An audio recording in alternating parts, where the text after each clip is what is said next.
And we welcome you back to the Tuesday Night Tailgate. Many thanks to Virginia Tech head coach Frank Beamer for that beautiful remix of Groovy Tuesday to lead us into the show.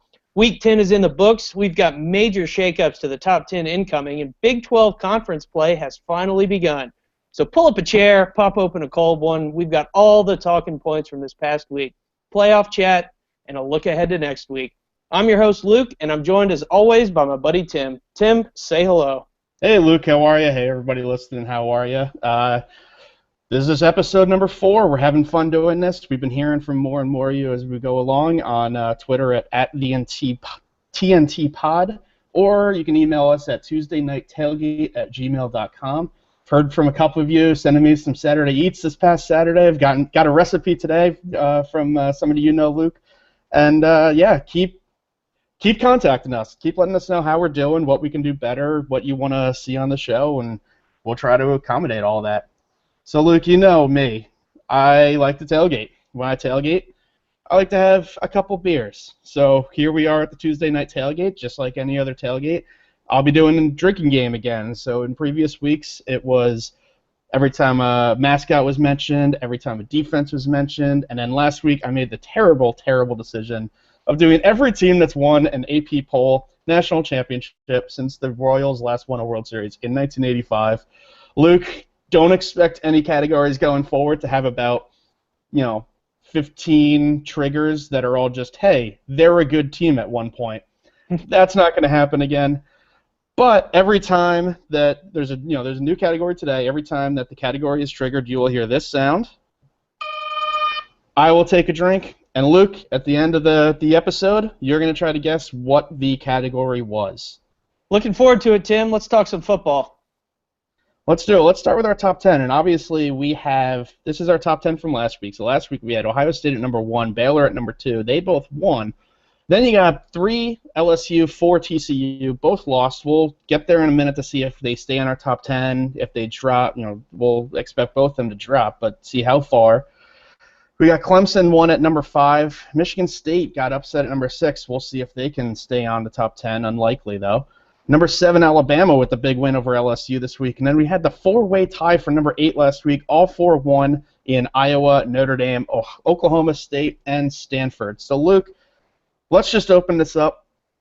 A lot of changes here in the top 10 I'm expecting. What's your new top 5? Well, Tim, my new top 5... I'm going a little bit different this week. I've stuck with Ohio State pretty much almost all season, and just like everyone else has got Clemson moving to the top spot simply because of that dominant win over Florida State. They really look great, waiting for Ohio State to get their big win. Certainly plenty of time to do it. But I've got Clemson 1, Ohio State 2, Baylor at 3, who drops back with Clemson jumping forward, Alabama at 4 with the big win over LSU, and Oklahoma State at number 5.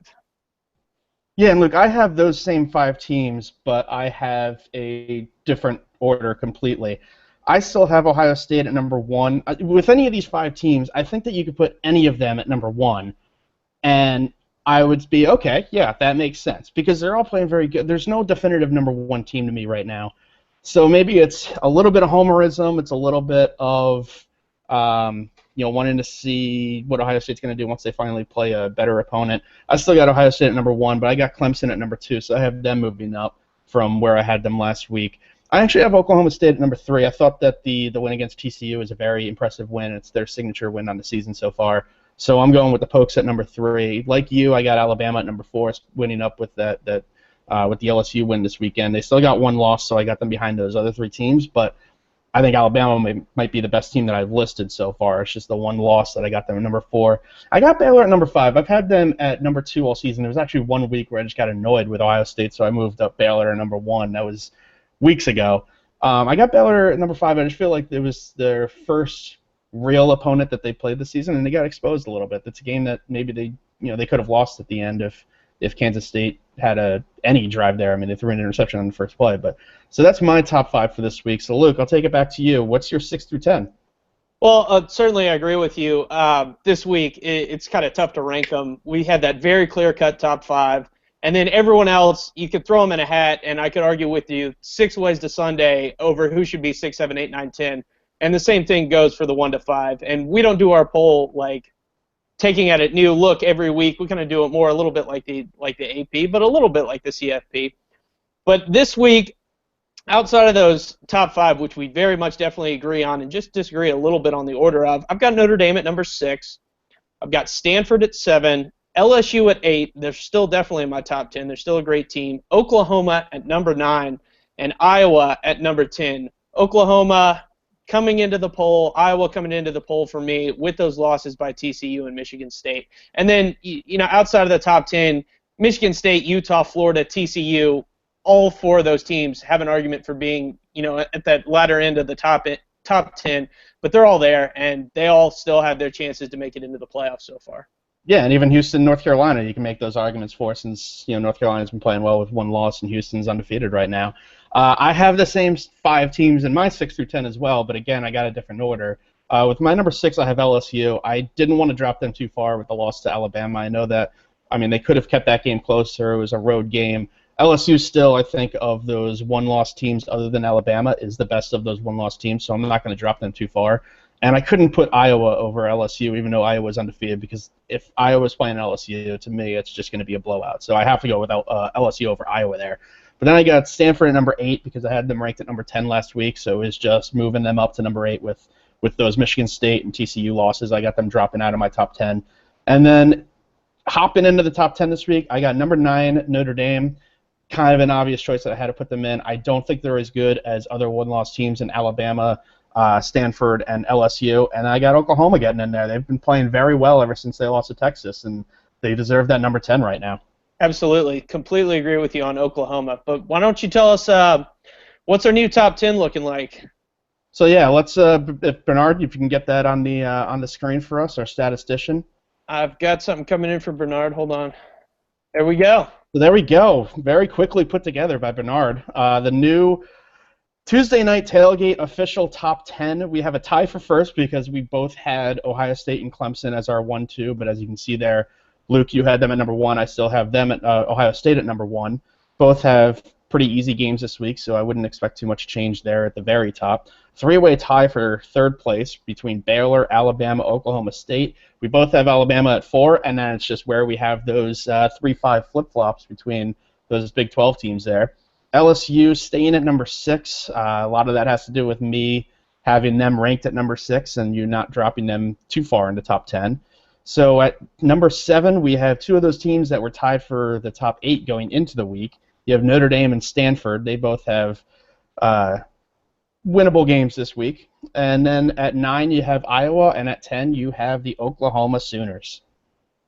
Well, that's fantastic, and certainly as we're recording this, we'll be keeping an eye on the college football playoff poll to see where theirs comes in at, and we'll talk about that later on once we get the word from Grapevine, Texas. But let's move it on, and let's talk about some players that had some really good impact performances this weekend, Tim.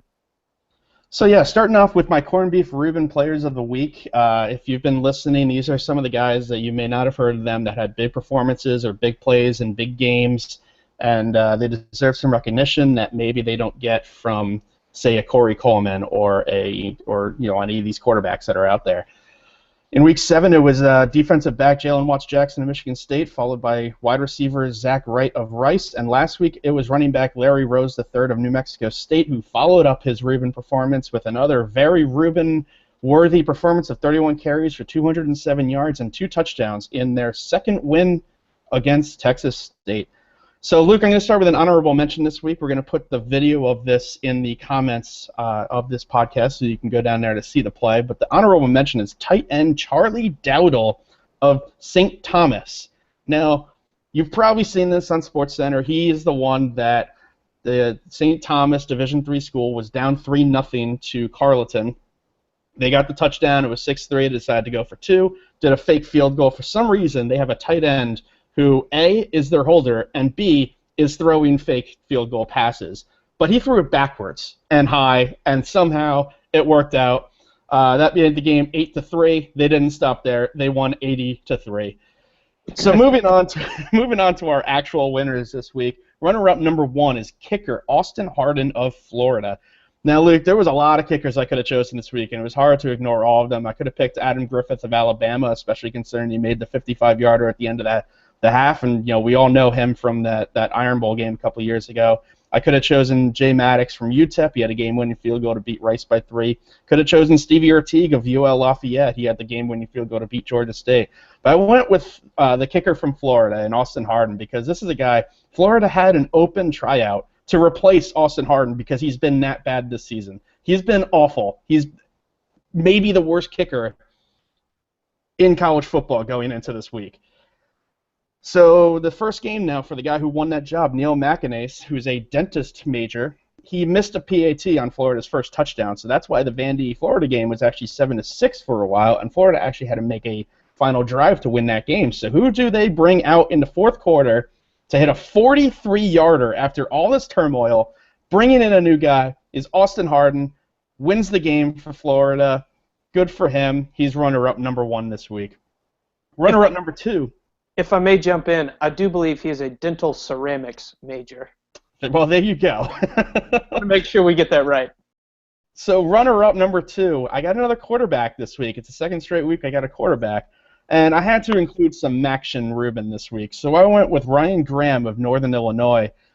He's the freshman quarterback. He had to replace Drew Hare in the second quarter of that game. Drew Hare out for the season with a ruptured Achilles tendon. And NIU spent most of the game on the road against an undefeated ranked Toledo in this nationally televised game, kind of in a tough battle, trying to knock Toledo out of the New Year's Six race. But there was some, he had some big moments in this Toledo win. He was 9 for 12 for 132 yards. The only touchdown that he had in the game came on an 8-play, 70-yard drive, and the touchdown with about 4 minutes left to the star receiver for Northern Illinois, Kenny Galladay, made it 27-25. And he had good things to say about Drew Hare after the game, so he's got his starters back. But so I had to go with some action this week, and you can catch him on Wednesday night against Buffalo. And look, my corned beef Reuben Player of the Week winner this week is another tight end. It's tight end Hunter Henry of Arkansas. Now, we've all seen that Arkansas played the crazy lateral at the end of that Ole Miss game in overtime. This is the guy that caught the ball and lateraled it about 15 yards backwards to get it to another wide receiver who then took it for the first down. And the best part about this play is you can't practice that. You don't practice if when we're overtime and we need the first down and we're 5 yards short because it's 4th and 25, let's just hurl the ball backwards to where every offensive lineman is standing. Got a little bit of a lucky bounce, got the first down, and the best part is that Alex Collins, who's the one who actually picked the ball up and ran it for the first down, he thought it was the final play of the game because he looked up at the scoreboard and saw 0-0-0, thinking that it was a Miami-esque type of play because in overtime you don't have the clock. So he ended up trying to lateral it again. They almost called it a fumble, but luckily they were able to recover it. And an honorable mention there to Brandon Allen, the quarterback who punched it in. But heads-up play by tight end Hunter Henry this week. He's our Reuben Player of the Week. Big win for the Hogs this weekend. Woo pig to them for beating Ole Miss. I'm going to talk about one of the teams that you mentioned, actually. But first, I'm going to throw out my runners-up. Number 1 runner-up would be Oklahoma State linebacker Chad Whitener. He was a former Cal walk-on transfer to Oklahoma State. He was a backup when the season began. He was absolutely sensational this week in the win against TCU. Finished with 12 tackles, intercepted Trayvon Boykin twice, returning the first pick to the TCU 1-yard line to set up a touchdown in the third quarter. And the second interception was a pick six exclamation mark in the fourth quarter to really just put the Horned Frogs away. Number 2, my second runner-up, Buffalo punter Tyler Grassman. Now, he's a senior punter from Columbus, Ohio. He averaged 40.6 yards on 8 punts in Buffalo's 18-7 win at Kent State Thursday night. 6 of his 8 punts were down to inside the 20-yard line. 3 were down inside the 10. He also handled kickoff duties, and all 4 of his kickoffs went for touchbacks. But this week's slider of the week is going to be Louisiana Tech running back Kenneth Dixon, who set a conference record with 6 rushing touchdowns in Tech's 56-13 win over North Texas, the most rushing touchdowns in a single game by any FBS player in the country this year. His 6 scores on the ground, they tied his own school record that he set his freshman year, and it came on 22 carries for 195 yards. That's an average of 8.9 yards per carry. He's now tied for the lead with Baylor's Corey Coleman, scoring 120 total points this season, averaging 15 points a game. And he's also tied Bama's Derrick Henry for the national lead with 17 rushing touchdowns this year. And also, one more thing to note, with 2 regular season games left, Dixon's 81 career overall touchdowns ranks 2nd in the NCAA history, right behind the national record of 83 held by Monty Ball of Wisconsin and Keenan Reynolds of Navy right now. So those are my guys this week. I hope you enjoyed them. And while we're on the subject of food, let's recap this weekend's good eats. Tim, what'd you have? So I started off the Saturday with some Kellogg's Fruit Loops. Started a little childish, I guess you can say. Then I was lazy. I didn't feel like cooking anything this week. I just felt like picking things up and, ordering in. So for lunch, I ended up having a Philly cheesesteak wrap from Brickhouse Bar and Grill in Stanford, Connecticut, because when you want delicious, allegedly cancer-causing meat drizzled in cheese, you really want to have it to be carb-free and on a wrap. And then my drinks of the week had some Bud Lights, and I ended up starting with Pepsi because I stole a 6-pack from a buddy of mine, and I thought it was Bud Light, but it ended up being Pepsi. So I also had one Pepsi that got snuck in there. And then I had some chicken pesto from Fairfield Pizza on Saturday night for the Ohio State game. Well, that's fantastic. I personally started off the morning in Huntsville, Alabama, my hometown. I started off with raiding a parent's refrigerator, frying up a bacon, egg, and cheese sandwich on Mom's homemade sourdough. So good work on that, Mom. Always appreciate it. We drove down to Tuscaloosa. Obviously, there was a lot of rain, so we didn't do much tailgating. So I drank some Bud Lights and Rolling Rocks with my dad and Mom in the car. She didn't have anything to drink. My dad had one. We had a pregame meal at Glory Bound Hero Company for some amazing pita chip nachos. I had a feta steak hero. It was fantastic. I moved on to, Jim Beam Black and Coke Zeros at the game, and capped it off with a nice chicken bacon ranch sandwich from the Walmart deli later that night. So absolutely good eats. I enjoyed it. Always send them to us if you enjoyed it. I know Tim got some of them this week. I know my mom emailed in what we had, so certainly appreciate that. But I think we're going to move on to some hot takes, and I'm going to talk about the college football playoffs, where the actual championship game is held. And it's kind of been a problem in football. You see it every year going back to the BCS system. Now, last week, the College Football Playoff Committee, they released their championship sites for 2017 through the 2020 season. So right now, last year we had Arlington, Texas. This year we've got Phoenix Stadium in Glendale, Arizona. 16, it's Tampa, Florida. 17, Atlanta, Georgia. 18, Santa Clara, California. And 2019, Superdome in New Orleans. Now, dating back to the BCS and the college football playoffs, I've always witnessed fans of northern teams and midwestern teams. They always seem to complain that the championships are in the South and in the West, saying that why don't we play games in the cold? And they say things like, SEC teams couldn't handle the cold and they get stomped. Well, look, dummies, they're not scared of playing you in cold weather. That's why they invented long sleeves and gloves, okay? They'll also talk about, hey, we had Super Bowls hosted in these Midwestern and Northern cities in the past 10 years. You look at places like Ford Field in Detroit, Lucas Oil in Indianapolis, and the new MetLife Stadium where the Giants and the Jets play. But hey, good for them. College football is a different animal, okay? Those are NFL towns with NFL fans. Now, Bill Hancock last week, after releasing these future sites in New Orleans and Santa Clara and Atlanta, he said, quote, "I think it's important that fans in as many parts of the country as possible get a chance to see this event. That was a significant goal," end quote. And I'll tell you, it's really clear that the College Football Playoff Committee wants these games to be played in ideal conditions, in a dome, or if it's in Florida or California, outside, where you're more than likely going to get good weather anyway. Now, maybe Minneapolis has a shot at getting it in the future when they open their new NFL Dome Stadium. Maybe Detroit will too, but it wouldn't be too high personally on my list, and I'd be fine with Indianapolis. But honestly, there's so much at play here. Number one being the weather, the infrastructure of the towns, and more importantly, in my opinion, is the tradition of the location. And the very fact that where would you rather vacation in January? South Florida or Minnesota? And that's all I've got this week. Yeah, and I mean, you look at that Super Bowl that was at the Giants-Jets Stadium. That was a logistical nightmare with traffic and everything because they've never had to do anything like that before. So just to piggyback on that take. My take this week is on the Big 12 and why they don't have a championship game at the moment. You look at the first college football rankings. You got Baylor, TCU, Baylor at 6, TCU at 8, Oklahoma State at 14, Oklahoma at 15. That's before we know the new ones. And they have this backloaded schedule, but they're all complaining about where they are in these initial rankings. And it's not going to get better without a Big 12 championship because you're going to be playing your last game 2 weeks before or a week before everyone else that is a playoff contender. And then you don't have that extra game. And I get it. You want this hashtag one true champion.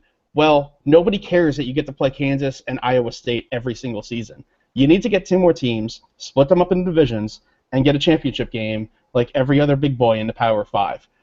And honestly, it can still work. You can still play your 9 games, and you're only missing out on 2 of the teams in the Big 12. So, okay, you might miss West Virginia 1 year, but you're in Oklahoma in another year. But at least you're getting that extra game. You know, you're getting that maybe that TCU Baylor at the end of the season. Maybe you're getting Oklahoma versus Oklahoma State in that Big 12 championship. And they're going to be the last one, even if they do expand and finally bring in this championship game. They're going to be the last one because the Sun Belt Championship will be starting up next year because they got Coastal Carolina coming in their 12th team. And don't tell me that there's no teams that are unavailable to the Big 12. You have teams that are within geographic regional connections out there. You have Marshall, which would be a WVU connection. You have Houston, which we'll talk more. We'll have someone else talk more about that coming up. You have SMU. They play TCU and Baylor every year anyway. You got programs that are looking for an upgrade with BYU, Boise State, Cincinnati. Then you got teams that are great offenses out there that have had success recently in Memphis, Louisiana Tech, Western Kentucky, and Arkansas State. So Big 12, get 2 more teams. Have a championship game. Tim, I could not agree with you anymore. Both of us have railed on the Big 12 for a long time about not having a championship game. They used to have one, did away with it. We've talked about it before. But let's go back to talking about the actual games themselves, the heart, the meat and potatoes of this broadcast. Who's in and who's out? Now, we entered Week 10 with 21 teams having a shot, and as always, I'll briefly go over it. We keep track every week using a color-coded system as far as who's got a shot at making the playoffs and where they stand. If we say no highlight or no color, it means a team's in great shape, control their own destiny. If we say a team's yellow, it means they can lose again and still have a shot. It is getting late in the season, but however, some teams can still lose and still make it in. I mean, Mississippi State and UCLA can still make it in, so moving forward from there, red means lose 1 more game, doesn't matter to who, you're out. And if we don't talk about you, better luck next year. So we're going to start things off with the American Conference, as we always do up to this point in the season. Cincinnati at number 25, Houston. Houston won this game 33-30 and now remains the sole unbeaten Group of 5 team. And this was a pretty good game where we saw Houston hold a 16-point lead near the end of the third, only to have Cincy close the gap with 2 touchdowns and 2 two-point conversions. But a career-high 523 yards from Gunnar Kiel wasn't enough as the Cougs defense held on to win by a field goal. Now, personally, I'm not going to talk too much about this game as we have more Houston analysis on the way. Tim? So, yeah, we were looking for somebody that was a little bit more knowledgeable about Houston football and to talk about the Cougs with. We found Sam of the Scott and Holman Pawdcast, and that's spelled Pawdcast, and he gave us some very insightful breakdown of Cougs football. And like his partner Dustin, they're kind of like us. They just talk Houston football all the time, so they figured, hey, let's do a podcast. So let's play that Q&A that we had with him on Sunday night. He gives terrific analysis of the past, present, and future of Cougar football.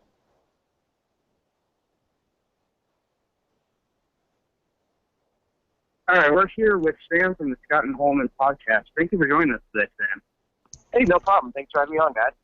So, yeah, Houston football is having a pretty good year this year, huh? We are.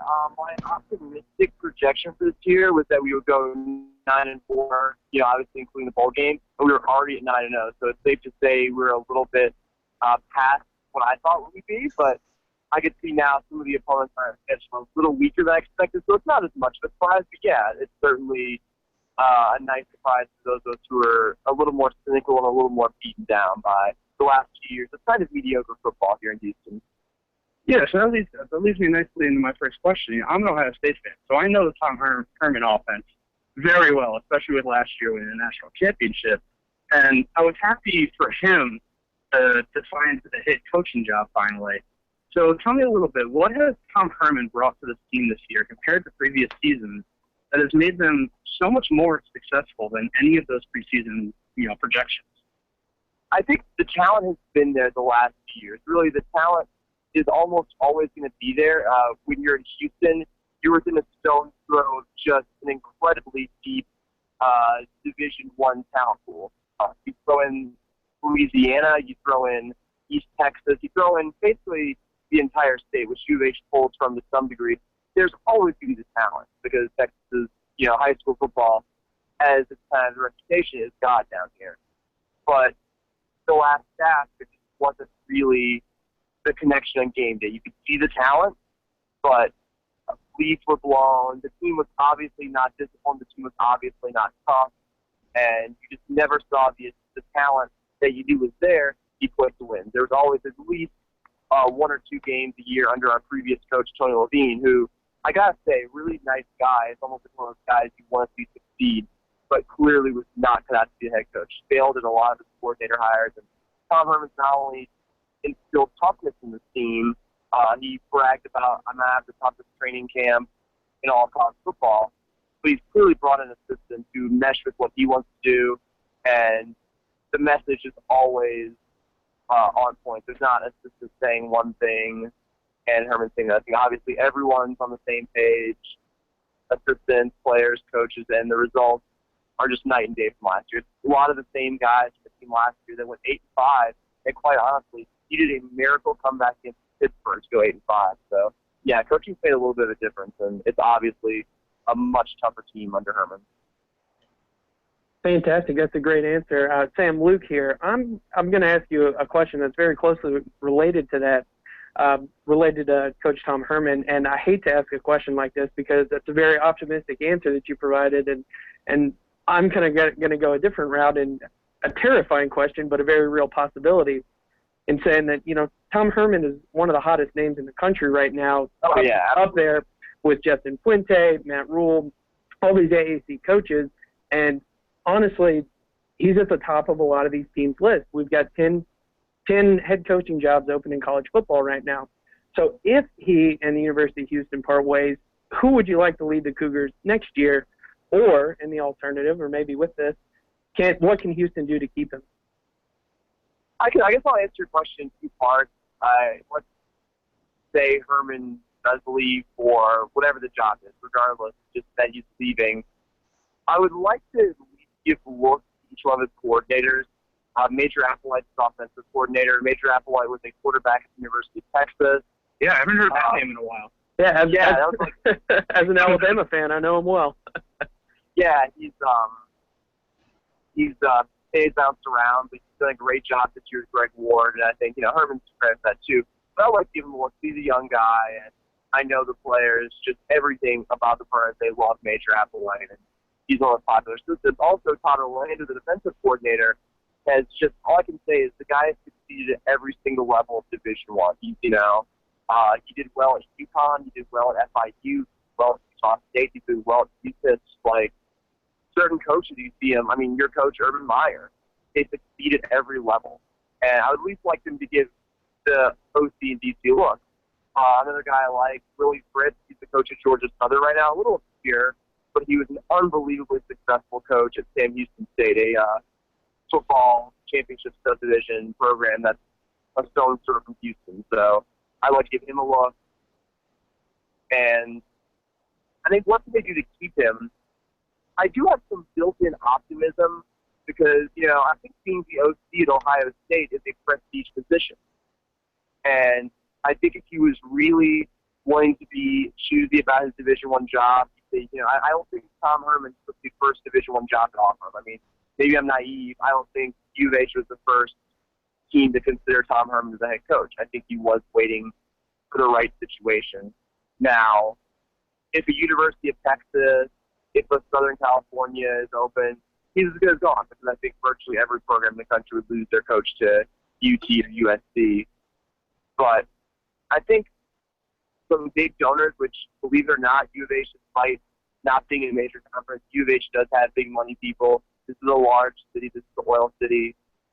Money's come from some surprising places related to U of H, but they have to raise his salary. They have to give him the resources to keep his assistants because there's at least some chance that a program considers Major Applewhite or Con Orlando. And, basically keeps his resources as they are, and at the very least does that and improves it. I think that's what it's going to take to keep him around, that they give him basically whatever he wants. That's within realistic demand. If he just demands the sun and the stars in the sky, well, U of H isn't, that resource-rich of a school. We might have to say, well, sorry, but I think if he has realistic demands, they should meet whatever they are, because this guy's the best coach he's had.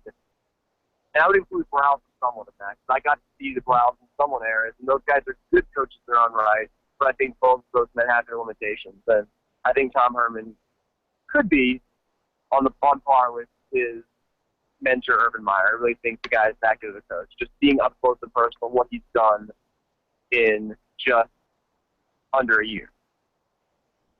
Yeah, and we always talk about, when we're talking Houston Cougs, we're always talking about the playmakers that you guys have on offense. Obviously, Greg Ward Jr., I've said on the podcast, he's one of my favorite players in the country because he can do anything.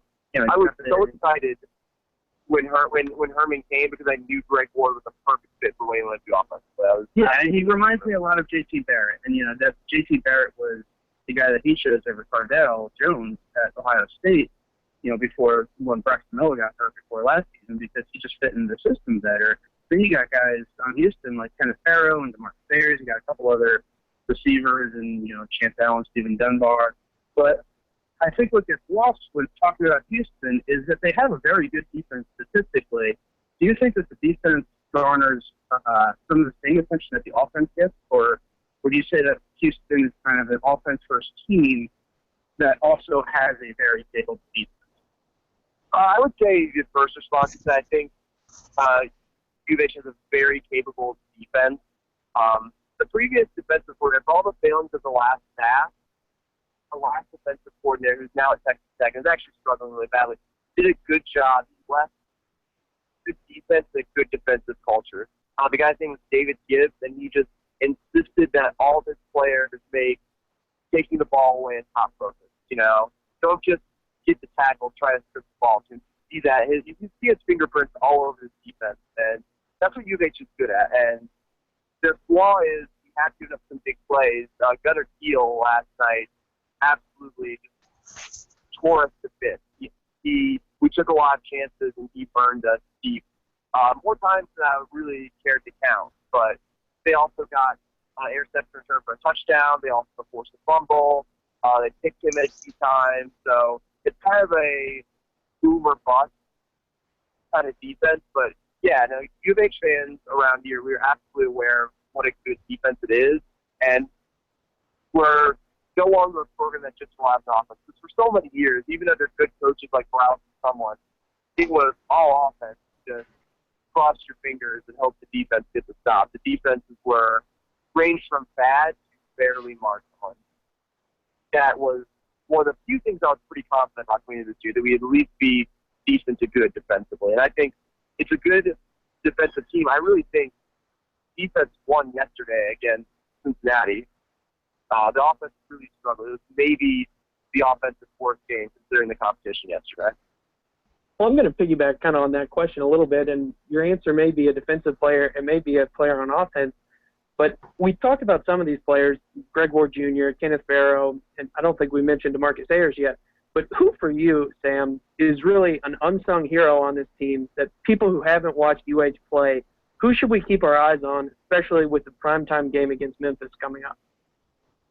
Stephen Taylor, he's a junior outside linebacker. He's started all 3 years he's been at U of H. He's, I believe, the team sack leader. I don't think that's changed since the last game. I haven't seen the stats since the game factored in.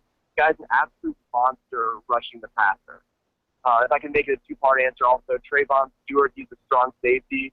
The guy has, he's a world service. Use the old phrase that just dreads, and he's always attacking the quarterback. He's always flying across. So I think Stephen Taylor and Trayvon Stewart are kind of the unsung heroes of this defense. Obviously, great. There's offensive playmakers, but I really think what's made this such a good defense has been the ability of guys like Stephen Taylor and Trayvon Stewart just to create havoc for opposing offense. Well, that's a great answer. We will keep our eyes on them coming up this Saturday, and I'm going to switch gears a little bit and kind of ask you a very general question, and it may be a question that's a little bit premature, but certainly with the landscape of the Big 12 right now, being that if all of these teams have one loss, and without the conference championship, that the Big 12 could very realistically get shut out of the playoffs again. And there'll be talk once again about adding 2 or 4 teams maybe to create their conference championship. And we did see a little bit of talk about it from Oklahoma's president this summer and a little bit of media attention. But my question for you is, where does Houston fit in this discussion of the Big 12 expansion? And is the Big 12 really the ideal conference for Houston? And what do the fans want? I think the fans are sort of split. I think the majority of them would say the Big 12 is okay. The majority of them would say the Big 12 is a desirable place to be. But a lot of them have valid concerns about the conference being very University of Texas-centric, that they do what the University of Texas wants, and basically everyone else can treat to a different standard. Both people say they get calls in football, just very much University of Texas-centric, and U of H has a very strong, I want to take a superiority complex, just the belief that UT has a desire to keep UT. A lot of fans want nothing to do with UT. And there's also some questions about the conference stability. I mean, they did just lose 2 key members to the SEC. Oklahoma's always kind of on the periphery talking about bolting the Pac-12. I think there's also some hard feelings left. U of H used to be in the Southwest Conference, which was kind of the precursor to the Big 12. And unfortunately, we just had a really bad 3 or 4 year stretch. And when it came time for us to choose our new conference, Big 12, looked at U of H and said, why would we want this program? The team in a city that doesn't care about it, and just with awful football and basketball programs. And so we were kind of frozen out of that. I think the American's a good conference. The American's a better conference than it gets credit for. Even before the season started, I looked at it and thought, this is going to be a decent league. I don't think I predicted it to be as good as it is, but I thought it would be a pretty decent football league this year. And still, even with this league being improved, I think most fans would take the chance to play Baylor, play Texas, play TCU, play Texas Tech, play all these in-state schools that have national connections. We don't have any kind of history with UConn, Central Florida, South Florida, East Carolina. Those really aren't the schools we have the history with. Those really aren't schools that have any kind of name cash here in town. No one wants to come to East Carolina. They want to see UT. They want to see Baylor. They want to see all those stuff. I think most fans would accept the Big 12, even with some concerns that it's not the most stable league. That's certainly not the most healthy relationship with UT kind of taking all the revenues and UT deciding who does what and all that stuff behind the scenes. Yeah, and I think that's a good analysis of kind of how maybe the fan base is a little bit split with that right now. But changing gears a little bit again, we talked about every team and what their chances are to basically make the playoffs. So the first college football committee rankings came out this week, and we were both very surprised that Houston came in at number 25. especially when you look at some of the teams that they were behind looking at in the conference. You look at Memphis is all the way up to 13. You have to think that a lot of that had to do with the win that they had against Ole Miss. And then Temple, who had just come off a loss in Notre Dame, came in ahead of Houston at number 22. Is the Houston fan base's mindset right now to be upset by that first ranking, or is there just kind of a calm sense of understanding that things will play out so long as Houston goes undefeated? I think there are a lot of people who are upset about rankings because, I mean, what fan base that's in kind of playoff position isn't going to nitpick their rankings? And it's like, you know, I'm sure if you went to Baylor, TCU, you know, insert name of team in the top 25, they'd find something to be kind of outraged about. But I think a lot of fans are pretty calm about it. One, they have a realistic view that, hey, up until beating Cincinnati, our best win was against Louisville. And Louisville's okay, but if that's your, I don't know, signature win, then your resume is really not that strong. Also, I think Herman's kind of created this mentality for us. We really don't care about rankings. I think he said at a press conference, none of our goals included going 7-0 to start the season. Our goals are at the end of the season. So I think there's actually more quiet problem than I expect. I think U of H, like most fan bases, is prone to fans freaking out, and you know, every message board right now is just a minefield of Herman's going to go here and Herman's going to go there, and people freaking out about that. But people are weirdly calm about the rankings and kind of the college football committee giving U of H a little bit of snub with their initial rankings. Yeah, and I think that obviously if you guys win out, you know, you will have the wins against Memphis and Navy and presumably Temple in the ASC championship game. If you guys win out, you guys are clearly going to one of those New Year's Six bowls. What do you think needs to happen other than winning out in order for you guys to actually get a shocking, out-of-nowhere group of 5 team into the playoffs and Houston to actually make that top 4? What kind of chaos do you need? I think a lot of SEC teams having 2 losses. Even then, I worry, just because I don't think our chances are that great. Even with the conference being somewhat improved, you just need Alabama to have a really bad loss. You need teams like Ole Miss, although I think Ole Miss losing this week kind of ended there. So you need teams to just lose every chaotic game possible. You need to just look at it and be like, well, Houston doesn't have a perfect resume, but man, none of these other teams have any kind of resume worth writing home about. Just complete utter chaos. I think this is going back a little bit. I remember in 2007, I think was that LSU Ohio State when everyone was losing games like crazy and LSU had it was Ohio State. Ohio State lost the week before Thanksgiving to Illinois, and it was basically over for them at that point. But then you had the Missouri-Kansas game that year that kind of caused a little chaos, and then West Virginia lost. I mean, everyone lost that last weekend. All of a sudden, Ohio State took into a spot, and LSU got that number 2.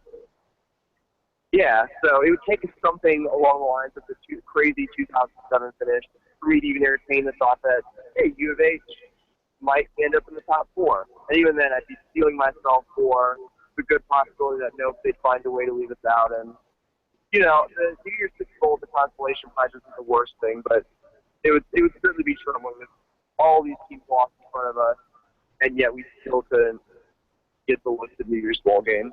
Or get the look, I should say, at the college football playoff and had to settle for a New Year's Bowl game, which isn't the worst thing, but be a little disappointing. Yeah, and you know, real quickly, you got the game coming up against Memphis. In one sentence, how does Houston win this game? Actually defending the pass this week because they got very, Gunnar Steele absolutely, say he torched Houston secondary, doesn't do it justice. He passed for more yards than anyone this entire, at all of college football this weekend. And the forcing the turnovers is nice. I don't think we'll get lucky like that 2 weeks in a row. This team's good at forcing turnovers, but they need to do a little bit better against Pac-12. It's going to be hard. Our best quarterback is probably going to be out against Memphis. So a scary proposition, but defend the pass, I think we're golden. All right, well, thank you very much for joining us this week. Got some great insight into kind of Houston past, present, and future. And I'm a Tom Herman guy. I'll be rooting for you guys going forward, and hopefully you guys can, can win the conference, get into that New Year's Six. Awesome. Thanks for having me on, guys. All right. Thanks, Sam. Go Cougs. All right, and thanks again to Sam of the Scott and Holman podcast for taking the time to chat Cougars with us on Sunday night. And hopefully, if they keep winning, we can have them back closer to the bowl season, especially if they end up winning out and getting one of those New Year's Six games. Then we would love to have him back on, chat Cougars a little bit, and catch up. You can follow them on Twitter at the SH Pawdcast. That's spelled SHPAWDCAST on Twitter. They just posted their most recent podcast, so go ahead, check them out on Twitter. Check out their podcast. I know Luke and I both listened to their most recent one, and it's good stuff if you like Houston Cougar football. So we will continue to keep trying to find people to bring on to our podcast and discuss their team on the Tuesday night tailgate with some more #chat. Yeah, absolutely. Certainly a close win out of Houston this weekend, but really in great position. Not as far as the college football playoff polls are concerned, coming in at number 24 this week, but really big games ahead for them with Memphis and at UConn and Navy and possibly Temple if they win out. And I'm just going to move us on to the next team to talk about, game we just mentioned, Memphis.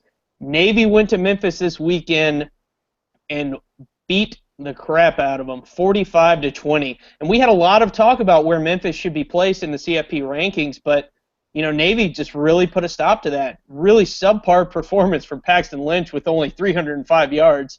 It's kind of funny to say that a 305-yard performance is subpar, but one touchdown, one interception, and Navy ran all over them.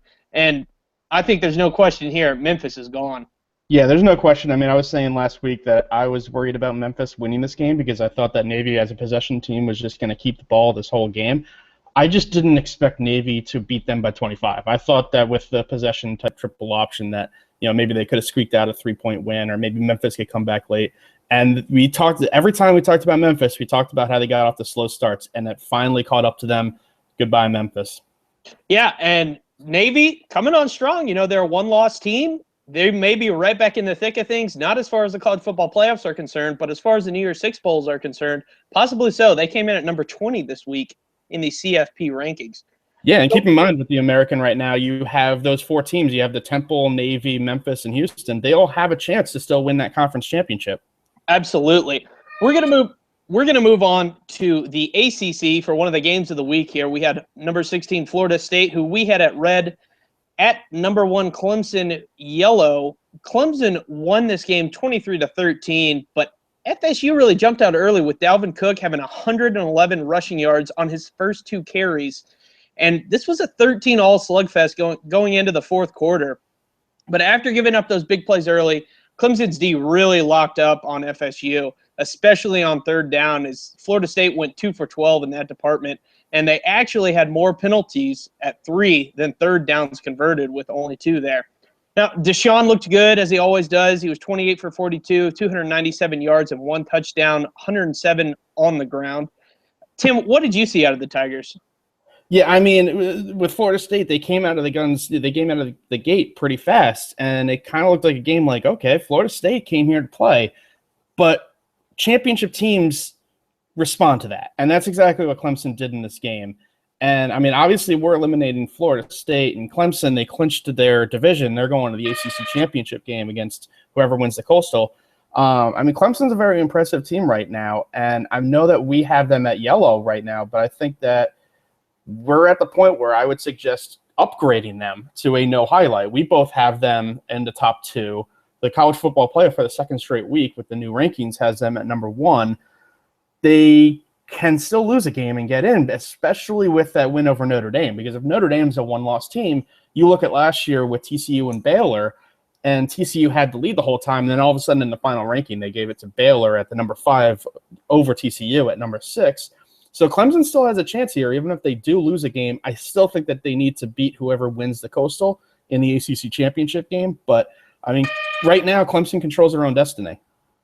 Yeah, absolutely. Really good looks out of Clemson. I'm completely good with going Clemson. No color this week. They look fine the rest of the way.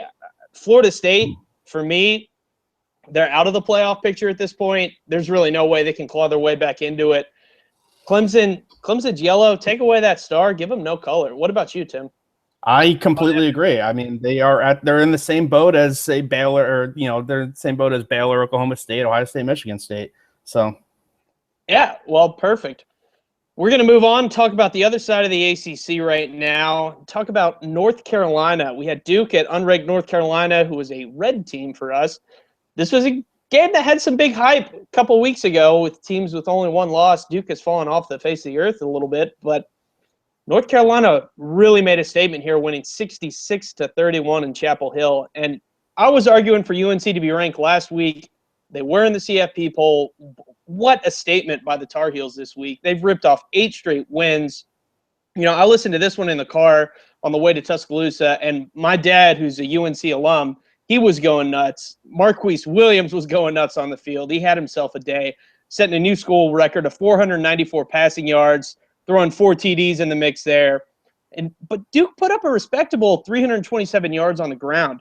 Tim, is there any shot that UNC, as the favorite to win the Coastal, can knock off Clemson in the ACC title game? I mean, I think there's a shot. I mean, the biggest thing with UNC that really showed me this is a team that's going for it is with 12 seconds left in the half, you already have a big lead. All you need to do is kneel, go to the half. They decided to bomb it up, get another touchdown. This is a team that the rest of their schedule, they're going to keep doing that. They're going to keep showing that they're going to put as many points on the board and impress the committee in as many ways as they can. And what really impresses me about this North Carolina team is their offense is kind of a semi-option offense. They don't always use the option, but Marquise Williams, he can go out of the option, and he makes good decisions in the option. But I've never seen an option offense that has such a big, deep threat as well. And they can throw an 80-yarder because – they throw these dump passes and then they run for a little bit and then they just throw it over the defensive backs. This is a scary team. I mean, I think that they will win out. I think they will win the Coastal, and I'm not going to be very bold right now and predict that they're going to beat Clemson in the ACC championship, but I think that they can definitely give them a run for their money. Yeah, certainly a tricky road ahead for the Tar Heels. They've got Miami, at Virginia Tech, at NC State. Tough games ahead. They're certainly the favorite right now, but they are looking good, especially on the heels of Marquise Williams. We're going to move it on to the Big 12 at this point and talk about Baylor at Kansas State. Now, Baylor won this game 31-24, and I asked Tim about this last week. I said, Tim, can Baylor keep their momentum going without Seth Russell at quarterback? Well, Jarrett Stidham really laid out a big fat yes to that question. He was 23 of 33 for 419 yards and 3 touchdowns as a true freshman. Corey Coleman looked great as always, catching 2 of those touchdowns, keeping himself in the Heisman conversation. But Kansas State was really in this game. They had 430 yards. They got the ball back with 50 seconds left on a lateral pass to wide receiver / kind of occasional quarterback Cody Cook. Well, he threw an awful pass into traffic, sealed the Wildcats' fate there. There's plenty more to come from Baylor, who's about to embark on, just like everyone else in the Big 12, that brutal 3-week stretch. Baylor's got games versus OU, at Oklahoma State, and at TCU. Tim, what did you think? Yeah, I mean, I think that it's hard to call this a slip-up because the offense was still very good. They still put 31 on the board. But when you compare the Baylor offense against Kansas State to the Baylor offense in what they had before, and I don't think this is Jarrett Stidham. I think Jarrett Stidham was very good. I think it's just that there were times when they weren't able to run the ball or Kansas State was making stops. And Kansas State also kept the ball for so long in that game because they were using a running game with the quarterback in Hubener. This is the first time that they haven't scored 45 in a game. So it's, they can bounce back from that, but it's the first quote unquote slip up for Baylor. I still think they're the best team in the Big 12 going forward. But we'll see with that gauntlet coming up and see if they can get out of this still undefeated and make the playoff. Yeah, absolutely. And really one of the other games of the week here, TCU, number 8, at number 14, Oklahoma State. 2 undefeateds coming into it. Oklahoma State really, really shined this weekend. They won 49-29. And if you would have told me that a Big 12 game between these two would have gone under 80 points, I wouldn't have believed you for a second, but it really did. Mason Rudolph led the way for the Pokes. He put up 352 yards and 5 touchdowns. James Washington pulled in 3 of those for 184 yards. And you want to say Trevon Boykin struggled here, but he still threw for almost 450 yards, rushed for 73. The only problem is he threw 4 picks, and things didn't look good at all for the Horned Frogs when Josh Doxson left the game in the second with an arm injury. We still don't know his status going forward. I was looking at some numbers from the team this year. Doxson had caught 78 passes, okay? That's as many combined as the 3 below him in the stats column. So you take the second, third, and fourth receiver, they had 78 combined. Doxson had 78 on his own. Tim, how does TCU move forward from this?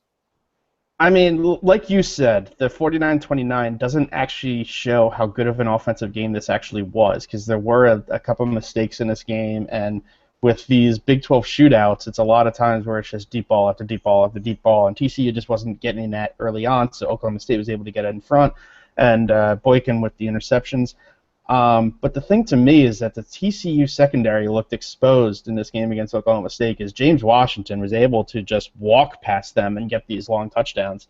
I still think TCU, obviously, with the losses, still has a chance because with all these games against each other, they can win out, still win this championship. They stay yellow for me this week, but I think that especially, like I said before, you don't have a championship game in the Big 12. And the committee is clearly not favoring the Big 12 right now because in the new rankings you have Baylor at number 6, you have Oklahoma State at number 5, and then Oklahoma at 12, and TCU dropped all the way to 15. So that's a lot to come back from, even with those 2 big games coming up at the end of the season. I mean, you have Kansas in there too, which is basically a bye week, but you don't get that December 5th game to go up against the Alabama and the Ohio State and the Clemson that they'll have those games that weekend. So I think it's definitely a very, very uphill battle for them going forward. It's definitely an uphill battle. TCU, red, yellow. I don't know where you want to go with them. I would think. Yeah, I mean, I can go red because I mean at 15 with the new committee rankings, if they lose a game, they might even drop out of the top 25. I mean, they're a good team, but you can't lose another game. Absolutely, and that's what I wrote on my notes there too. I think if anyone gets out of the Big 12, more than likely they're going to be undefeated. Less likely they have 1 loss. Oklahoma State's going to stay no color for both of us this week, obviously.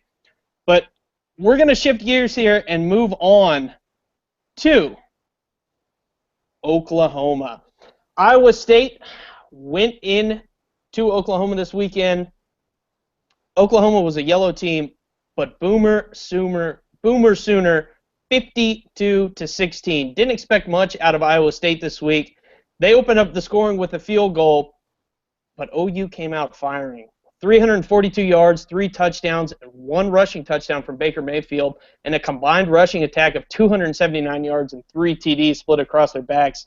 Tim, Oklahoma really impressed me this week. That's 4 games in a row now that they've scored at least 50 points. Yeah, I mean, we've been saying that every week on our podcast because we didn't start the podcast the week of the Red River Shootout, and they just were flat in that game against the Red River Shootout, but they have, in the last 4 weeks, probably been the number 1 team in the country. At least they've played it in that 4-game stretch. And, there's been some okay teams in there. There's been some, Iowa State's not really a great opponent for them. And they're doing it in a lot of different ways. Sometimes they're doing it with Baker Mayfield. Sometimes they're doing it with the ground attack with P. Ryan and Joe Mixon. So you don't really know what you get out of this Oklahoma team. And I think they're going to give Baylor a lot of troubles coming into this week. Just because if they continue to play the way they have both offensively and defensively, I think they're going to be able to handle Baylor very, very well, and I think that Baylor has been the better team, but Oklahoma's just on a stretch right now where they just look unbeatable. Absolutely, and I was kind of at a loss because, Oklahoma had that 1 loss to Texas earlier in the season in the Red River, but we had them as a yellow team.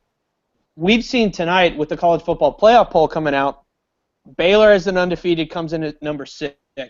Oklahoma State as an undefeated comes in at number 8. Oklahoma comes in at number 12. Now, Oklahoma's still got at Baylor, TCU, and at OK State for Bedlam. Oklahoma still a yellow for you? I think they are for me. They're in a great position. Oklahoma's still a yellow for me because those are 3 of the best teams in the country that you're going to be playing within your last 3 weeks.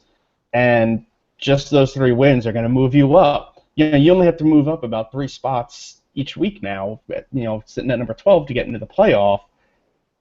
But you have to win out. If you win out against those teams, Oklahoma has a chance. Their name is going to help them a little bit as well. If you ask a TCU fan at least. So, Oklahoma's still a yellow. They still got a shot. Yeah, and TCU on their side of the schedule, I guess you could say they have the easiest, but TCU's remaining schedule of Kansas, at OU, and then Baylor. I guess we'll see. They're one of those one-loss teams. Oklahoma's brutal. Baylor's brutal. All of them playing each other. Really exciting to see the rest of the Big 12 going forward. Yeah, they're calling it the November to remember in the Big 12. Whoever scheduled that they knew.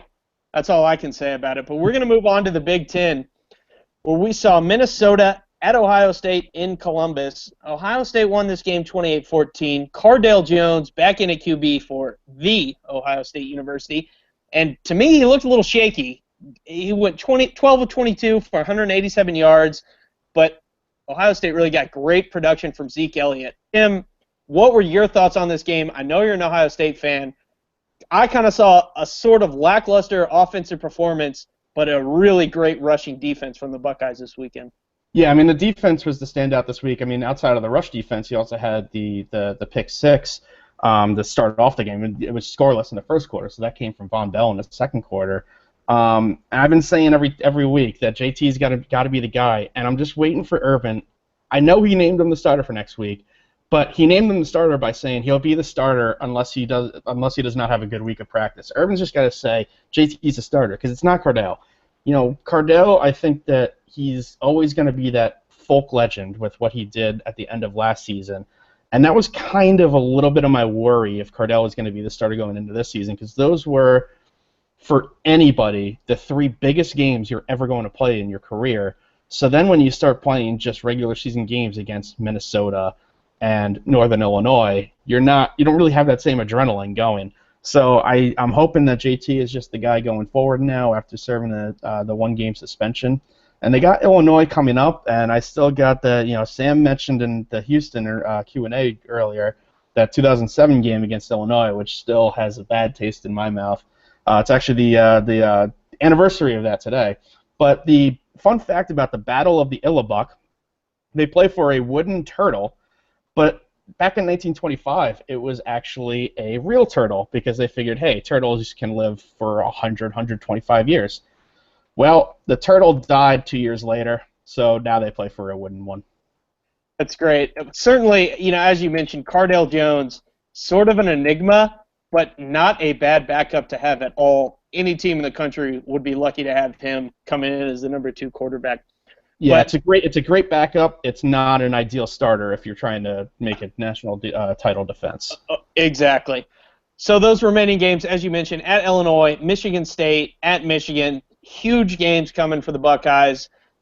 And one of those teams we just mentioned, Michigan State at Nebraska. Michigan State lost this game 39-38. And I personally didn't get to see all of it. I definitely caught the highlights of Nebraska's final 4.5 minutes, 13-point come-from-behind, 2-touchdown drive. That second TD, you saw Brandon Riley catch a 30-yard touchdown pass. He was clearly out of bounds, yet it withstood video review, and it finally ended on Connor Cook throwing the ball away as time expired. 7 seconds left. He throws it away. Time goes out just beyond field goal range. Inexplicable for one of the top QB prospects in the country. Tim, what was the reaction to this game? Since I was away at a game myself, what was the reaction across the country to this? Well, I think the initial reaction among the just general college football fans was there was no way that was a touchdown. I mean, he was out of bounds forever, got like a foot in before he, there's no way that he maintained, got back into the field of play, as you will. Crazy ending, but to quote the Bible, we haven't done that much on the podcast. Ever. The Lord has given, and the Lord has taken away. So you got the miracle against Michigan, but now you got a miracle against you by Nebraska. And I kind of saw this coming. I've said about Michigan State a couple times that they just haven't really shown me that they've actually won 8 games going into that Nebraska game, because there's just a lot of games where they were just flat and not playing well. They've had so many close games against teams that shouldn't have close games. and they're in trouble now. I mean, I say that we had them as a no highlight. I go straight to red for them because there's no way that you can lose to, say, Ohio State. You're not even going to get into the Big Ten championship that way. I just don't see what they have left on the schedule, who they would end up playing, who they would be able to beat, that they can climb even at the number 13 spot. I mean, we just talked about it with Oklahoma at 12. They're at 13 after this loss, but they don't have enough opportunity to get back up there. Yeah, with another loss. Absolutely. I've got red for them in my notes, but as you said, what the Lord giveth, the Lord taketh away. Nebraska, this was their fourth 2-point or less game this season, and they finally won one of them. They've been so close all season. They're not a playoff team by any stretch of the imagination, but hey, nice to see them finally win one. And Michigan State, coming in at number 13 in the CFP poll, still a good team. There's just no room for them in the top 10. Exactly. We're going to move on to their biggest rival, Michigan. Rutgers at Michigan this week. Michigan won this. No real surprises there. 49-16. I saw some really questionable coaching decisions from Harbaugh in this one, including he was going for 2 in the third quarter when he was already up 25 points, throwing deep balls late in the fourth, went up 30 points, and a really head-scratching intent to deceive penalty on tight end Jake Butt. Nevertheless, Jake Rudock, he had an impressive showing, 337 yards in the air. Michigan defense looked great. They kept Rutgers' offense out of the end zone. The only touchdown Rutgers scored was on a kick or a punt return, if I recall. Michigan's got at Indiana, at Penn State, and the Ohio State remaining. They can still make it into the Big Ten championship. All they need is another Michigan State loss. They need one more Michigan State loss and to win out to make it to Indy. What do you think, Tim? Yeah, and I absolutely love that they'll have to root for the Buckeyes the week before the big rivalry game. Yeah, absolutely. I didn't watch much of this game because there was a lot of other games going on in the primetime slot, especially with Ohio State, and then I was paying attention to Alabama, LSU a lot, as well as this Michigan State, Nebraska. So I didn't really watch too much of it, but if the defense keeps, the defense is what's going to keep them alive, and if they keep winning games, we'll keep them on here as red. But we've prefaced that Michigan's only chance is to win out, so they need to keep doing that.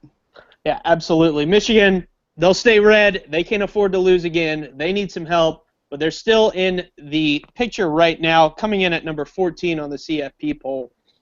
Moving things on to Iowa, to Indiana, and Bloomington. Iowa won this game 35-27.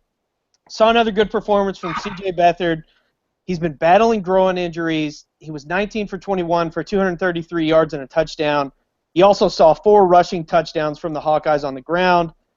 Iowa's got Minnesota, Purdue, at Nebraska. Great shape for them to make it to Indianapolis for the Big Ten championship. Tim, Iowa this week, they come in at number 5 on this week's CFP poll, which is shocking to me with an 8-point win over Indiana. What do you see out of the Hawkeyes?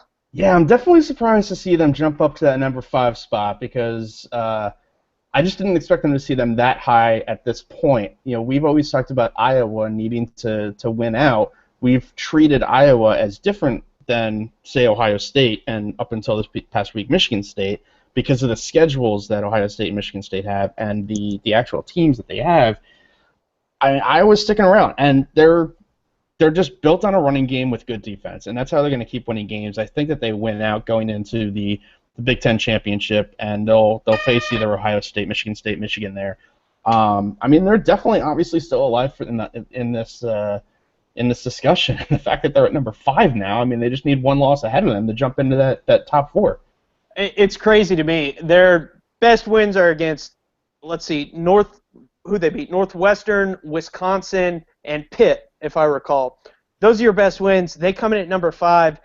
But on the other side of this division, I was taking a look at the standings this week. We don't talk about Wisconsin anymore with their 2 losses to Iowa and Bama. But they've only got 2 big games left. UW's on a 5-game win streak, and if they win out and Iowa drops 2 of their last 3 to either Minnesota, Purdue, or at Nebraska, who all 3 of those teams have played teams close this year, Wisconsin could be going to Indianapolis. So keep your eye on that. We'll see. Don't think it's going to happen, but certainly something to keep your eye on. You never know. I'm thinking this Minnesota-Iowa game this weekend is going to be pretty good. But we're going to move things over to our only independent who's in the hunt right now. Number 5, Notre Dame, a yellow team for us with that one loss to Clemson, probably the best loss in the country right now. Played at Pittsburgh. Notre Dame won this game 42-30, and what a game once again from Deshaun Kaiser. Last week I said Deshaun needs to keep running the ball. Well, Deshaun threw the ball this week. 5 passing touchdowns for him, 1 rushing. Meanwhile, on the other side of the ball, you had Nate Peterman, 12-31 for 223 yards. We always like to throw him some shade on this. Notre Dame's got Wake, BC at Stanford ahead, and they come in at number 4 in this week's CFP poll. Tim, where did Notre Dame come from? Yeah, I mean, they're at number 4 right now. That's up a spot thanks to the LSU loss. And Notre Dame's going to be in that discussion until the end. And it's kind of weird because we talk about Ohio State, Iowa. That could be a play-in game. We talk about Clemson needing to win that final game, but maybe Clemson, North Carolina is kind of a play-in game. You talk about Florida, Alabama might be a play-in game. Notre Dame, Stanford kind of comes out of nowhere here at the end of the season, and Notre Dame should be thankful that that's the last game on the schedule because without even having a conference, they're not going to be having that December 5th game. But another interesting thing to note about Notre Dame is the win against Navy, because Army-Navy has that game after the playoff is decided, and they decided today that they are not going to count the Army-Navy game when deciding the playoff. So that might even hurt Notre Dame's strength of schedule slightly. So if you kind of have a tie there for 4th, that plays a small role, but a role nonetheless, and especially if they come in at number 5 in that final ranking, you will end up pointing towards that as a flaw, if you will. But they definitely have some good wins on their resume. And, I mean, again, the only loss that they have is to the team that currently the playoff has them playing in that bowl game in the 1-4 matchup against Clemson. So if they keep playing the way that they're playing, and they have 2 very easy games coming up with Wake Forest, and then they're playing at Fenway against BC. Those are 2 games they should win, so they should go into that Stanford game in very, very good shape. Absolutely. And what we saw in the College Football Playoff Committee poll tonight, it's looking like ACC champs most likely going to get in, SEC champs most likely going to get in, Big Ten champs most likely going to get in. That 4th spot is up for grabs, be it Notre Dame without a conference championship, be it Big 12 without a conference championship. A lot of things to watch out for in these last few weeks of the season. Yeah, and I mean, if the Big 12 keeps winning and gets an undefeated team, if one of those Yep. 2 undefeated teams continue to win, I mean, they have to jump over Notre Dame with the 1 loss. But Notre Dame 1 loss might get more favoritism over those Big 12 teams if they all have 1 loss, or even the Pac-12 if they beat Stanford, and then you have you have Utah with 1 loss. So they're in very good shape right now, and they're just kind of sitting back and letting everything else happen for the next 2 weeks. Yeah, to me, that really puts – you talked about the November to remember. The Big 12, the next 3 weeks of Big 12 games are really going to decide who's in and who's out of the playoffs for me. Yep. Well, we're going to move on to another G5 team that lost this week. Northern Illinois at Toledo Tuesday night. Toledo lost this 32-27 and has now lost their 6th straight to the Huskies. Tim, we both watched this game after last week's podcast. It was a game of injuries, fake punts, and a really awful performance from Toledo's receivers. I don't have too much to say about them other than the fact that they're out of the playoff hunt. Do you have anything to add? Yeah, I think they're obviously out of the playoff hunt. I think that even with the loss, if the American can get a good team to come out of that they'll get the nearest 6. So we're talking about Toledo playing in one of those lower bowl games, and so I don't really have much to say about them anymore. Still a good team with a good quarterback. They just Absolutely got their number. Moving on to the Pac-12 here. Stanford, a yellow team with that 1 loss to Northwestern at Colorado, absolutely routed the Buffs this week. And Mr. Do-Everything, Christian McCaffrey, who we like to talk about, he had a 2nd game in a row of getting 100-plus yards, but not getting a touchdown. However, he did pull out a passing touchdown this week, so I'll give him credit for that. Stanford can clinch the Pac-12 North this week with a win versus Oregon, and we're all just, as we mentioned earlier, talking about Notre Dame, we're all just really waiting for that last game of the season versus Notre Dame. Tim, do you see anything out of Stanford to talk about? Yeah, I mean, it's the same old with Stanford lately. They've been playing very well on both offense and defense. They're definitely a complete team. I don't need to repeat what I said about that Notre Dame Stanford game because the thing with Stanford is they get to beat Notre Dame and then play another game too, so they get that benefit, especially if they can knock off the Irish. But Oregon's not going to be a walk in the park either. We look at them as a 6-3 team. It's not the same type of Oregon team that we've seen lately. But a big reason why they've won 3 straight games against Washington, Arizona State, and Cal, who are decent teams at least, is because they got their wide receiver Darren Carrington back, who might be the best player on his team. They've had weak quarterback play, so when you get a playmaker at wide receiver like Carrington, it will up your quarterbacks a little bit and give them another weapon. So I think Stanford's going to win. It's just not going to be a walk in the park for them this week. All right. Well, Stanford came in at number 7 in the CFP poll, as you mentioned, with that Pac-12 championship game looming. They could clinch this week. They're in great shape to move forward. Moving on to a team that most people have knocked out of the playoffs. They're still barely hanging on by a thread. UCLA at Oregon State in Corvallis. UCLA won this game 41-0. I won't waste your time with much of a recap this week. I'll just tell you that Josh Rosen is a very, very good quarterback. 333 yards in 3 quarters for 2 touchdowns. UCLA defense looked great against the Cellar Dweller in a cross-division game. They forced 4 turnovers. If UCLA can get past Wazoo this week, we'll keep talking about them until they face Utah in 2 weeks. One of those two is going to come out as far as their division goes in the Pac-12 North. Tim, anything to add on UCLA?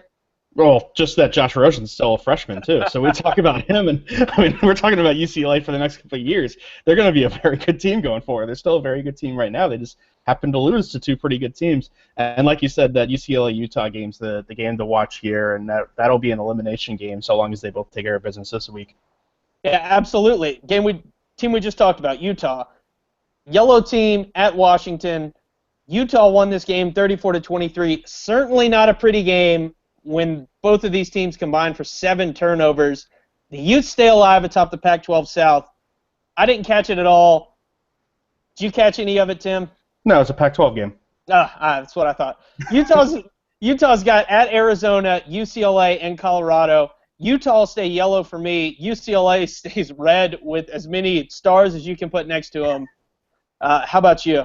Yeah, I agree. There's no point in doing anything this week with either of them when they have the game looming in next weekend. Well, we're going to move things on the podcast to the SEC. Vanderbilt at Florida in the Swamp, Ben Hill Griffin Stadium. Florida's a yellow team with that 1 loss to LSU. When I got home this weekend, the first thing I did was turn on the TV and delete this game from the DVR because I did not want to watch it. I followed it on the app, on the ESPN app all day. Florida won this game 9-7. They somehow punched their ticket to Atlanta as East champs for the first time since 2009 with Tim Tebow in just an ugly, ugly win. As you mentioned that earlier in your Reubens, that 1 field goal is a difference maker. The Gators came into this game 2nd in the nation in turnover margin, but they fumbled 3 times and threw a pick here. And Vandy, yeah, their defense showed up today, but they're not a good defensive team, and they're not a good offensive team either. They were 3 of 14 passing for 30 yards. Ugly, ugly all around. Any thoughts, Tim? Yeah, I mean, I thought Vandy could win this game only because in that last 4th quarter drive they kept giving them penalties, and that was the only reason. They weren't going to pass the ball. They weren't going to run the ball. They were just going to get 15-yard penalties and hope to get into field goal range to win it. But on the flip side with Florida, they haven't looked great ever since the Will Greer suspension and Trayon Harris playing. They had a good win over Georgia. They had the loss to LSU, and this was just absolutely ugly. But props to McElwain for getting this team clinching the SEC East berth to get in the SEC championship. Luke, I got a Affleck trivia question for you, actually. Let's go. So Jim McElwain is now the 3rd coach to make the SEC championship game in only his first season in the SEC. Who are the other 2? Can I get a hint on the years? Both relatively recent. They're not 90s, let's put it that way. Not 90s. Okay. Nick Saban? No. Les Miles? Les Miles is one. Okay, I was thinking LSU. I didn't know which year. Gus Malzahn. And Gus Malzahn. My guess was Urban Meyer. I was 1 year off on Urban Meyer, but I did get the Les Miles one. All right. Well, hey, athletic trivia questions suck, so there we go. Anyway, I'm going to move on. Florida's going to stay yellow. Congrats on making it to Atlanta. The game of the week for me, I was at this game. Number 2 LSU with no color at number 4 Alabama in Tuscaloosa. A yellow team. Bama won this game 30-16. And I'll tell you, about an hour before kickoff, we got the news that Arkansas had beaten Ole Miss. Didn't know how. Didn't know it was that crazy.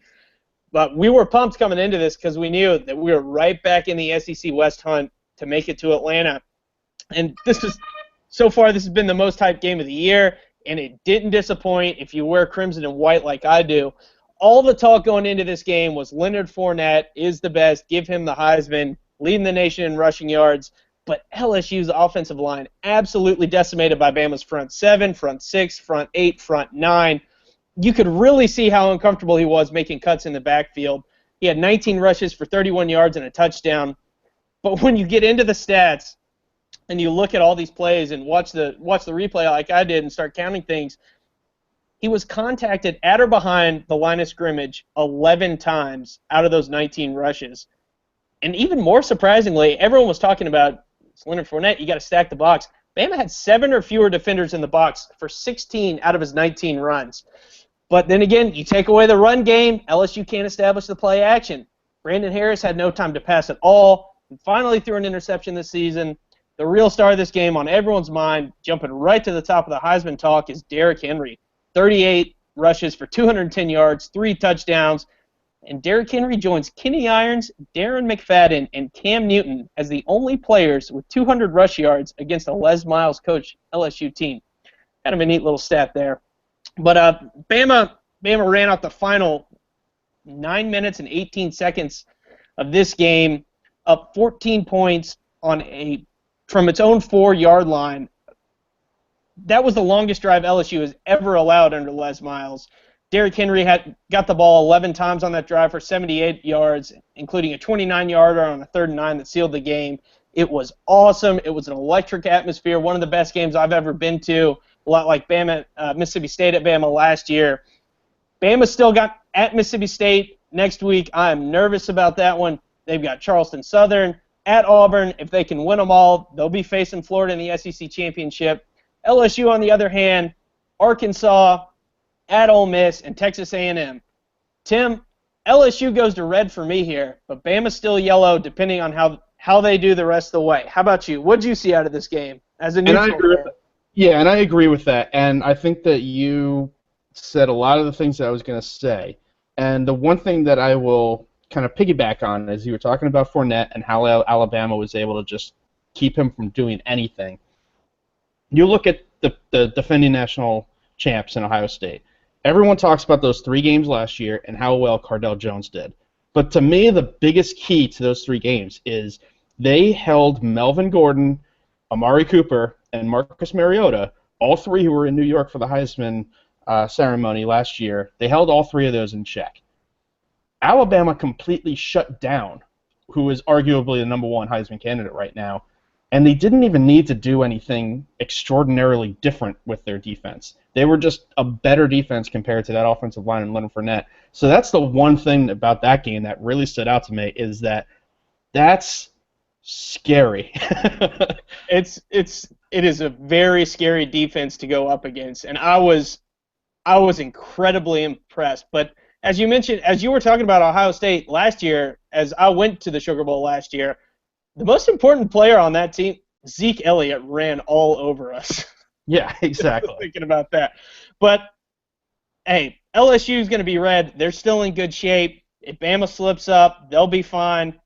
They've still got that game against Ole Miss, which will still be a big one.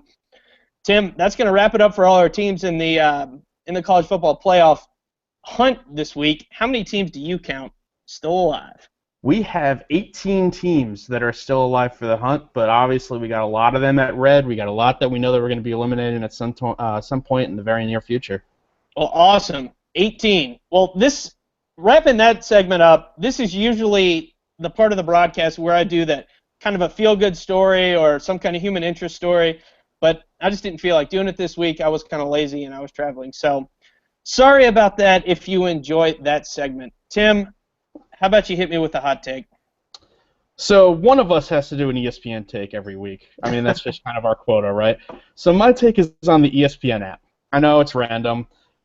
The ESPN app is good in the sense that sometimes I do get news on the ESPN app alerts that I get before I see on Twitter or anything like that. For example, the JT Barrett OVI, or at the time it was called the DUI. I found that out through the ESPN app. I found out about the Joey Bosa and the other suspensions going into the Virginia Tech game ahead of time. But I get probably 20 alerts a week of just Ohio State. I also get my New York Giants and all the other teams that I follow. But most of them are just, hey, this person said something about Ohio State. That's not news. For example, this week, Cardell needs to play better with JT out against Minnesota. Breaking news, Luke. Quarterback for a football team needs to play well to have a chance. Alert on Sunday morning that Minnesota plays Ohio State later on ABC. I know. I'm an Ohio State fan. I know that they play later on. It's not like he told me at 7:50, like, hey, tune into the ESPN app. No, they told me in the morning, like, hey, it's Saturday. And then I've gotten multiple alerts about the ESPN Power Rankings and where they have Ohio State in that. Tell me about the AP poll. Tell me about the coach poll. Tell me about the college football playoff. I don't care about your make-believe little poll. But all of these are just ESPN Talking Heads alerts, and there's no way to turn this off on the app, so unfortunately I have to deal with it because of the fact that other than team news, it's just game scores. So I can't turn it off. At the same time, I want the real news, but ESPN, chill on the breaking news updates that you put on my phone because you're killing my battery with Brett McMurphy said that Ohio State's the number 3 team in the country. I completely agree with you, and I've got several of them popped up on my phone as we're doing this podcast right now, based on the Alabama one. So, it's nice because a lot of the times it'll be the first time you hear about something if it happens right away, but a lot of the times it is just garbage. Most of the time it's garbage. Yeah, well, I'm going to talk about this week. I said Leonard Fournette didn't have a good game, but everybody needs to chill out with this talk that Leonard Fournette is losing the Heisman because of that subpar 31-yard game against Alabama. He's still the best running back in the country, in my opinion. And, yeah, this race is wide open. It's November. We like to talk about the Heisman early on. But, hey, Derrick Henry's right up there with him. Dalvin Cook, Christian McCaffrey, Zeke Elliott, they've all creeped up right back alongside him. Yeah, but that loss against Alabama was not Fournette's fault. Going against one of the greatest front sevens of all time behind a weak offensive line that just didn't show up, I mean, even Barry Sanders he would have had nowhere to go in a game like that. I don't care how good of a running back you are. When there's that many men collapsing in the box around you, you can't go anywhere. And I looked up some of the stats in low yardage games from other Heisman winners who won as a running back. Herschel Walker, 20 yards against Clemson. Ernie Davis, 35 yards against West Virginia. Mark Ingram, 30 yards against Auburn. Billy Sims, 39 against West Virginia. Archie Griffin, 46 against Michigan.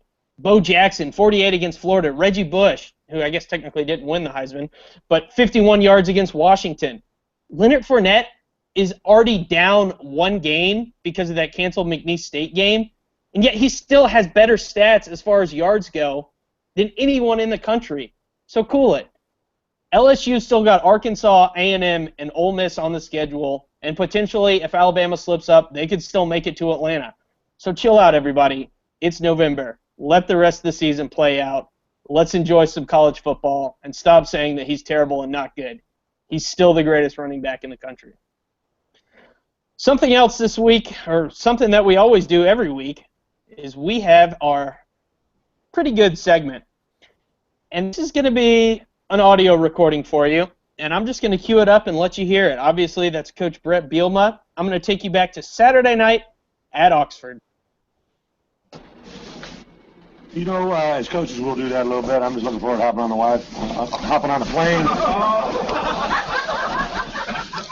Hopping on the plane with my wife. can't believe I just said that. I looked right up at you. I said, hopping on the plane. My wife flying back to Fayetteville. I'm out. We're out. Brett Bielema, always quotable, and this week did not fail to deliver in the fact that he's going to go and hop on his wife after the game. But this is a two-part story that I've got this week because as I was driving back on Monday to Louisville, Brett Bielema on the Feinbaum show called in, had a little chance at redemption. Here's what he had to say. How did Mrs. Bielema react to that line?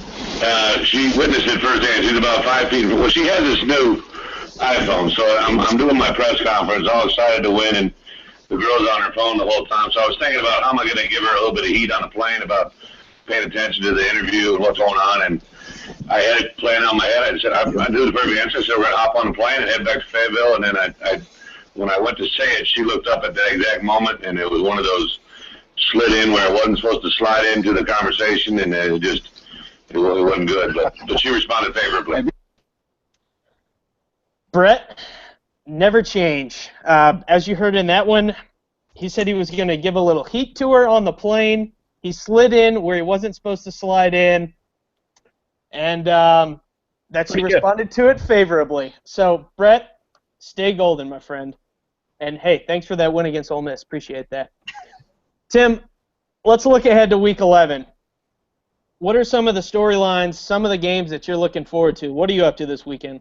Well, I'll be down at the Richmond-Villanova homecoming game, so I'll be watching my Ohio State game during the tailgate with the ESPN app. Just, go ESPN.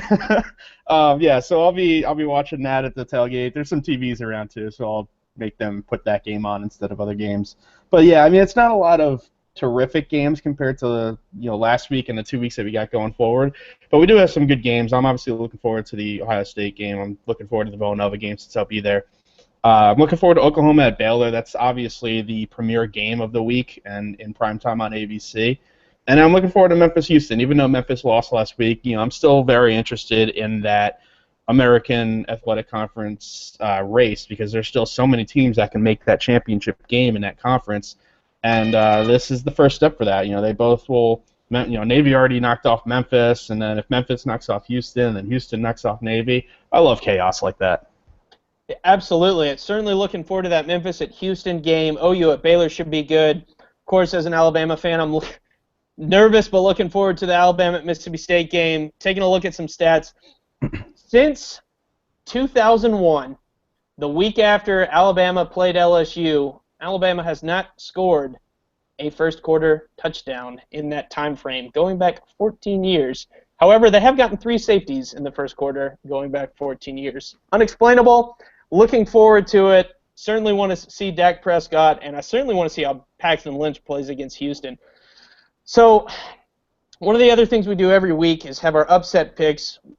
We each look ahead for the games this week, and we each pick an underdog that's an underdog by at least 7 points. Last week, I chose Texas Tech at West Virginia. I lost that game. I did cover the spread, though, so I'm happy about that. Tim won on Tuesday night Maction with Northern Illinois over Toledo. Tim improves to 4-6 on the season. I'm at 3-7, and I'm up first this week. Game that you mentioned to be nervous about, Tim, earlier. I'm going with Oregon plus 10 at Stanford. There you go. How about you?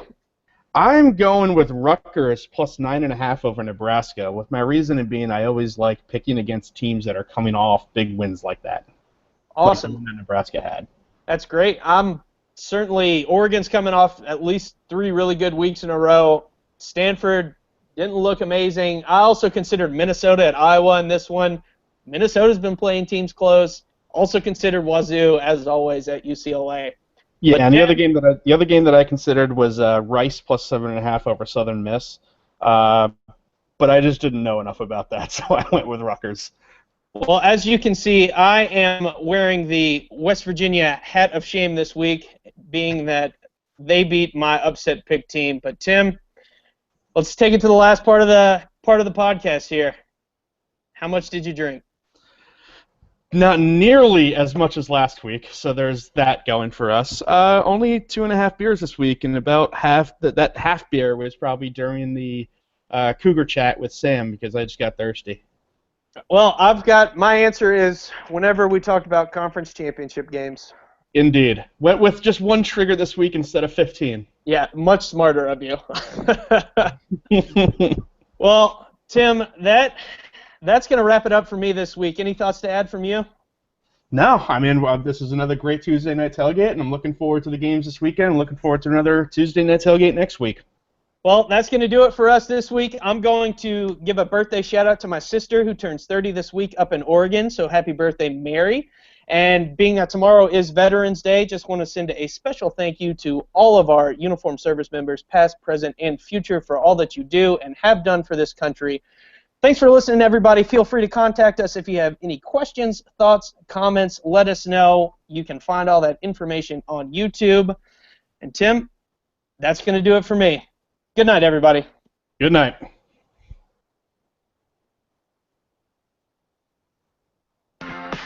Spread it like peanut butter jelly. Do it like I owe you some money. Spread it like peanut butter jelly. Do it like I owe you some money. Money, money, money, money,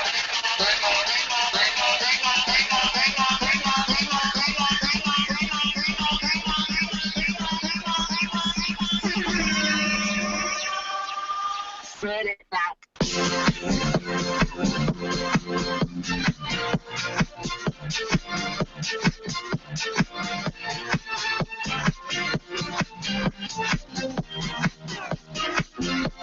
Spread it like. I'll give it something to do.